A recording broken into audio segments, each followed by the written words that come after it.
बिस्मिल्लाहिर्रहमानिर्रहीम। एक्सरसाइज 3.1 का question number 23 start करने लगे, जिसमें हमें दो मैट्रिसेस दिए गए ए और बी और उनका एक प्रोडक्ट, ख़ास किस्म का प्रोडक्ट डिफाइन किया गया जिसे इनर प्रोडक्ट कहा जा रहा है।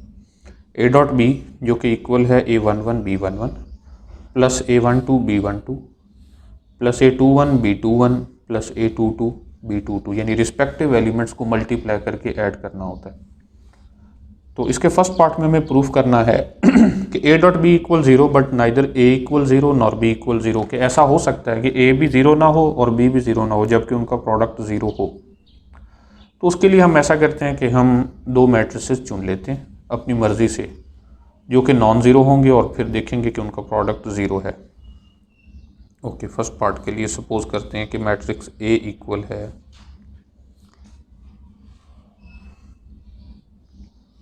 1 0 5 6 और B इक्वल है 0 7 0 0। अब जब हम इनका देखें ये दोनों मैट्रिसेस ज़ीरो नहीं हैं, देन ए डॉट बी का रूल क्या है कि पहले एलिमेंट को पहले से, यानी फर्स्ट रो फर्स्ट कॉलम वाले एलिमेंट को फर्स्ट रो फर्स्ट कॉलम वाले एलिमेंट से मल्टीप्लाई करें, प्लस इसी तरह दूसरे को भी plus 5 into zero and plus 6 into zero बन जाएगा और ये इक्वल होगा ज़ीरो के। But A is not equal to zero and B is also not equal to zero. तो इस पार्ट में हमें जस्ट किसी एक एग्जांपल की मदद से ये शो करवाना था। वैसे अगर जनरली लिखना भी चाहें तो इस तरह से लिखा जा सकता है कि देखें ये डॉट प्रोडक्ट इनका है, तो आप दो ऐसे मैट्रिसेस इनके अलावा भी चुन सकते हैं, ज़रूरी तो नहीं है कि यही लेने हैं जो मैंने यहाँ ए और बी लिए। कोई से दो ऐसे मैट्रिसेस लें जहाँ रिस्पेक्टिव एलिमेंट्स में से कोई एक एक ज़ीरो हो। जैसे आपने यहाँ देखा कि अगर यहाँ ज़ीरो है, यहाँ नॉन ज़ीरो है, तो दूसरे मैट्रिक्स में मैंने वहाँ पर ज़ीरो लिया और यहाँ नॉन ज़ीरो ले लिया। तो इस तरह के कोई भी दो मैट्रिसेस हों जिनका डॉट प्रोडक्ट ज़ीरो होगा लेकिन वो दोनों ज़ीरो नहीं होंगे। ओके, तो सेकेंड पार्ट में हमें ये प्रूफ करना है कि A dot B is equal to B dot A. Okay, A dot B mean A के एलिमेंट्स पहले लिखे जाएं और बी के एलिमेंट्स बाद में लिखे जाएं। A11 B11 plus A12 B12, तो मैं ए डॉट बी पहले लिखूँगा A11 B11 plus A12 B12 plus A21 B21 और प्लस A22 B22। अब देखिए ये जो दो मैट्रिसेस लिए गए हैं ये किसी फील्ड पर लिए गए हैं, यानी इनकी एंट्रीज जो हैं वो कोई फील्ड के एलिमेंट्स हैं।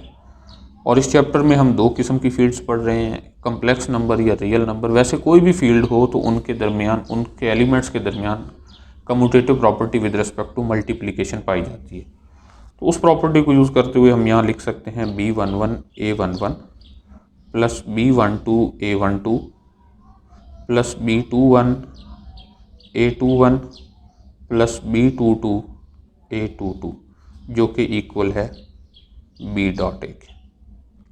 तो इस तरह हमारा ये सेकंड पार्ट भी मुकम्मल है।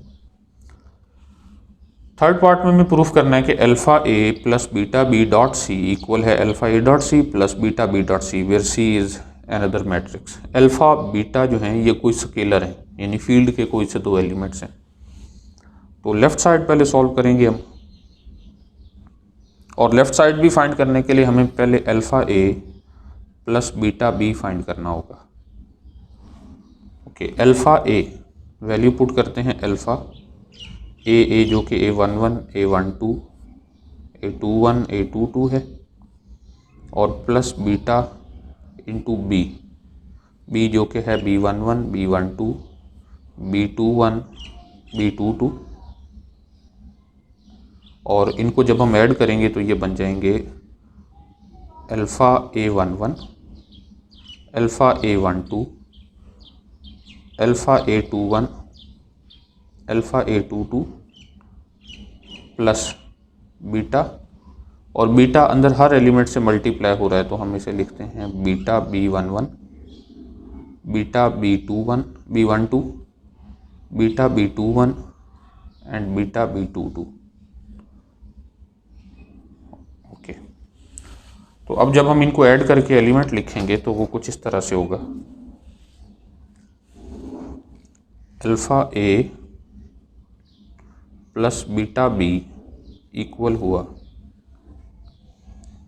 Alpha A11 plus beta B11, alpha A12 plus beta B12 plus alpha A21 plus beta B21 and alpha A22 plus beta B22। और इसका हमने प्रोडक्ट लेना है C के साथ। सो alpha A plus beta B dot C, तो साथ में C भी लिखते हैं। Alpha A11 plus beta B11, alpha A12 plus beta B12, alpha A21 plus beta B21 और alpha A22 plus beta B22। इसका डॉट प्रोडक्ट है विद C, तो C लिखते हैं। C में जो एंट्रीज़ हैं वो हैं C11, C12, C21, C22। और डॉट प्रोडक्ट लेने का रूल क्या है कि A डॉट B हो तो पहले एलिमेंट को पहले से, फिर प्लस दूसरे को दूसरे से, और यही प्रोसीजर बाकियों के लिए भी। तो ये यहाँ ये होगा कि ये एलिमेंट इससे मल्टीप्लाई होगा, यानी alpha A11 plus beta B11 into C11 plus alpha A12 plus beta B12 into C12 plus alpha A21 plus beta B21 into C21 और लास्ट एंट्री होगी alpha A22 plus beta B22 into C22। Okay, तो अब हम इसको brackets को open करेंगे, associative property और sorry distributive property of multiplication over addition लगाएंगे, तो ये बन जाएगा alpha A11 C11 plus beta B11 C11 plus alpha A12 C12 plus beta B12 C12 plus alpha A21 C21 plus beta B21 C21 plus alpha A22 C22 plus beta B22 C22। Okay, तो अब इसमें से वो terms हम सारी separate कर लेते हैं जिनमें अल्फ़ा है और उनको सेपरेट कर लेते हैं जिनमें बीटा है। तो ये लिखा जाएगा alpha into A11 C11 plus A12 C12 plus A21 C21 plus A22 C22। ये टर्म, ये टर्म, ये टर्म और ये टर्म, इन चारों को इकट्ठा करके लिख लिया और उनमें से अल्फ़ा कॉमन भी ले लिया। इसी तरह प्लस बीटा, बाकी टर्म्स लिखेंगे B11 C11 plus B12 C12 plus B21 C21 और प्लस B22 C22। तो हम ये देख सकते हैं कि ये इक्वल है अल्फ़ा A डॉट C और plus beta B dot C। ये A डॉट C है कि क्योंकि A और C के एलिमेंट्स मल्टीप्लाई होकर ऐड हुए हैं, इधर B और C के एलिमेंट्स मल्टीप्लाई होकर ऐड हुए हैं। तो लास्ट पार्ट है जिसमें हमें ये प्रूफ करना है। इसमें भी दो बातें प्रूफ करनी है कि A dot A is always greater than और equal to 0 and dot product 0 तब होगा if and only if A is equal to 0।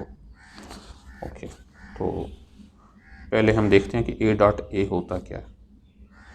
A dot A it mean A के एलिमेंट्स को A के एलिमेंट्स के साथ ही मल्टीप्लाई करें। पहले एलिमेंट को पहले से मल्टीप्लाई करेंगे, सो A11 plus A12 plus A21 plus A22 तो ये बन जाएगा हमारे पास A11 square plus A12 square plus A21 square plus A22 square.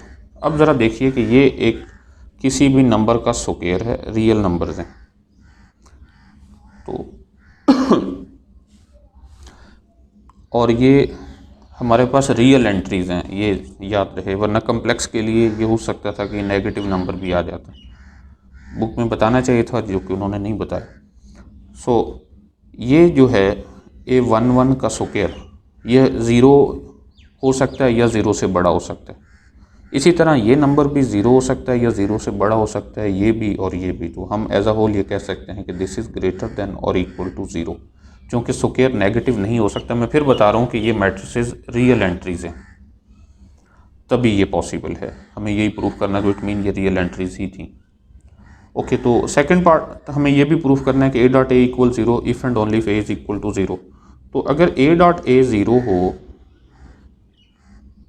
तो ये सिर्फ तभी पॉसिबल है if and only if A11 square plus A12 square plus A21 square plus A22 square equal हो 0 के।